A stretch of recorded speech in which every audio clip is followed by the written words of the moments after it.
Isaiah 31. Alaot kadtong miadto sa Ehipto aron sa pagpakitabang sa nagsalig sa kadaghan sa ilang mga kabayo, ug sa kadaghan sa ilang mga karwahe, ug sa gahom sa ilang mga sundalo, inay, sa balaang Diyos sa Israel, aron mangayo kaniyag tabang.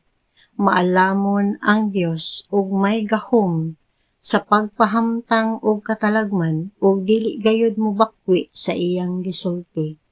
Makigbatok siya sa mga tawong dautan ug niadtong nanalipod kanila. Ang mga Ehiptohanon tawo lamang ug dili Dios. Ang ilang mga kabayo mananap ug dili espiritu. Inigbakyaw sa Ginoo sa iyang kamot, mga tumba sila ingon man ang ilang gitabangan ug mga matay silang tanan.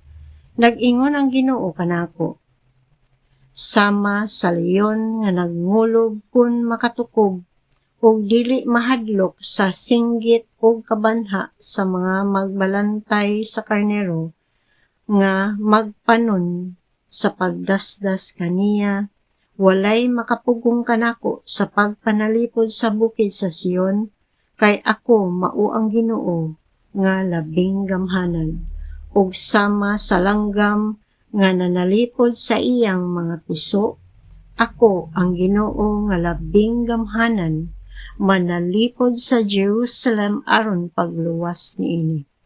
Ang Dios miingon, O katawhan sa Israel, nakasala ka mo bato kanako kay inyo man akong gisupak. Apan karon balik ngari kanako.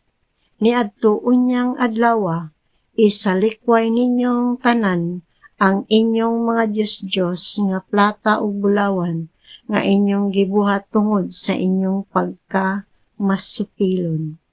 Unya pamatyon ang mga taga-Assyria sa espada nga dili iya sa tao, ug mukagyo sila og ulipnon ang ilang mga batan-ong sundalo.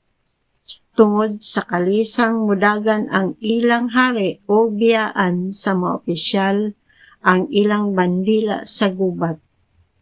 Mao kini ang giingon sa Ginoo nga gisimba didto sa Jerusalem diin, may kalayo nga nagsiga kanunay aron pagsunog sa mga halad.